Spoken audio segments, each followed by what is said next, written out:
শরীফ আলী, তোমার কাছে আমার প্রশ্ন। আমরা দেখলাম যে গতকালকে বিএনপির মহাসচিব মির্জা ফখরুল ইসলাম আলমগীর একটি অনুষ্ঠানে বলেছেন যে জামাতে ইসলামকে নির্মূল করতে হবে। অর্থাৎ আমরা এখানে একটি সেই 111-এর আভাস পাচ্ছি। ইতিমধ্যে আওয়ামী লীগের নিষিদ্ধ করা হয়েছে, তাদের রাজনৈতিক কার্যক্রম নিষিদ্ধ করা হয়েছে। ঠিক এইরকম একটু মুহূর্তে আবার জামাত ইসলামের কার্যক্রম তারা নিষিদ্ধ করতে চায় রাজনৈতিকভাবে। অর্থাৎ তারা কি সেই আগের মতো, অর্থাৎ 111-এ যেভাবে তারা থাকতে চেয়েছিল আবারও ক্ষমতায় দ্বিতীয়বার, সে ওইটারই কি পুনরাবৃত্তি করতে চাচ্ছে উনি? তুমি কি আমাকে বলবে এই ব্যাপারে?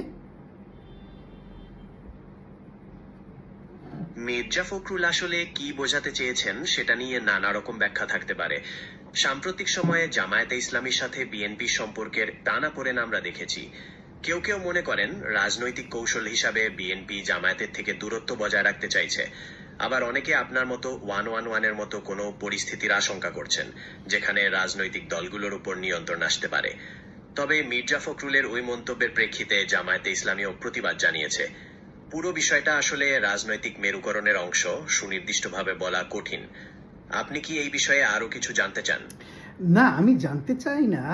আমি বলতে চাচ্ছি যে যেখানে আওয়ামী লীগের রাজনীতি নিষিদ্ধ, সেখানে জামাত ইসলামও যদি নিষিদ্ধ হয়, তারা অলরেডি 70-এর বেশি আসন পেয়ে জাতীয় সংসদে আছে, তাদেরকেও যদি এভাবে তারা নিষিদ্ধ করতে চায়, নির্মূল করতে চায়, তার কথাটা ছিল নির্মূল, তাহলে কি তারা আবার তারা কি ক্ষমতায় থাকতে চাচ্ছে দীর্ঘদিন? এই জন্যই আমরা দেখেছি 111-এও তারা সেই ইয়াজউদ্দিনকে আনছিল এইভাবে থাকার জন্য, কিন্তু ফলশ্রুতিতে আমরা দেখতে পেলাম যে তারা লেজে গোবরে এক করে ফেলেছে, যার ফলশ্রুতিতে 111 চলে আসছে, অর্থাৎ আর্মি ক্ষমতা নিয়ে নিল।